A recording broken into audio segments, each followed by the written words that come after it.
নমস্কার বন্ধুরা, শর্মিস ফোড়নে সকলকে স্বাগত।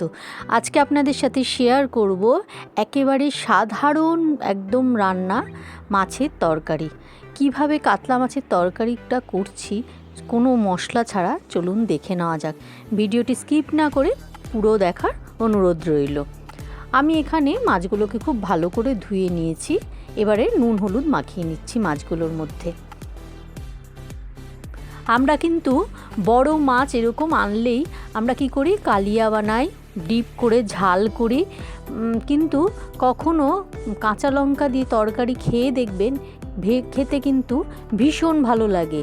পুরো না দেখলে বুঝতে পারবেন না, কোনো ঝামেলা নেই, অথচ খেতে কিন্তু দারুণ লাগে।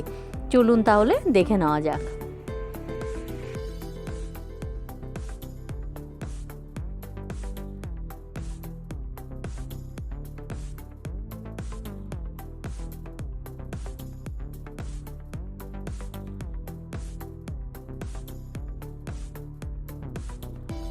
কড়াইতে দিয়ে দেবো সর্ষের তেল।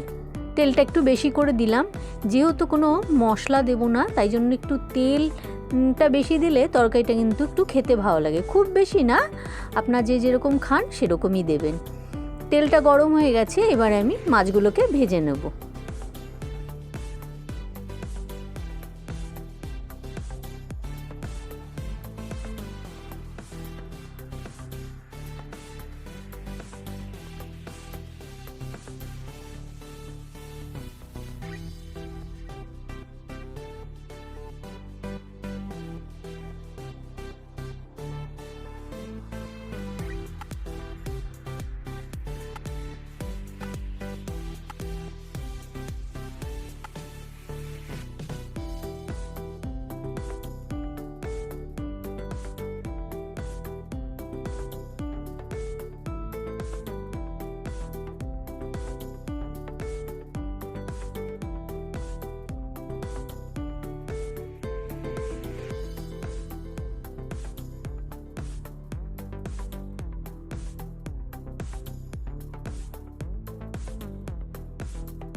সব মাছগুলোই ভাজা হয়ে গেছে।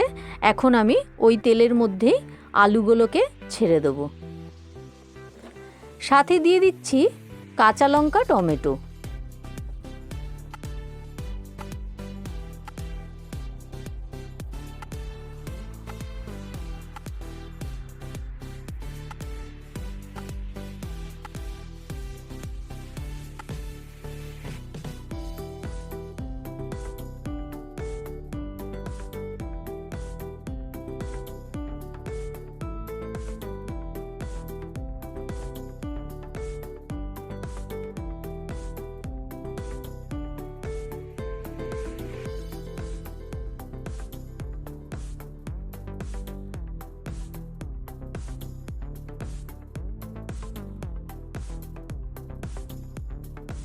আলুগুলো ভাজতে ভাজতে সাথে দিয়ে দেবো স্বাদ অনুসারে নুন আর হলুদ, আর কিন্তু কোনো মশলা দেবো না।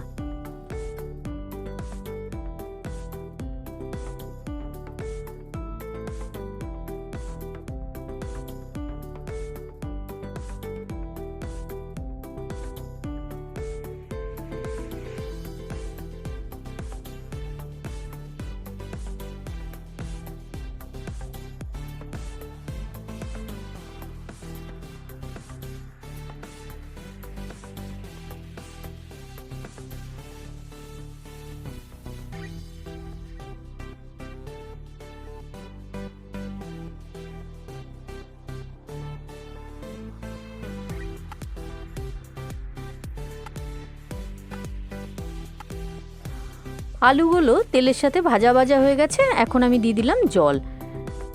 ঝোলটা যখন ফুটে উঠবে তখন ভেজে রাখা মাছগুলোকে দিয়ে দেবো।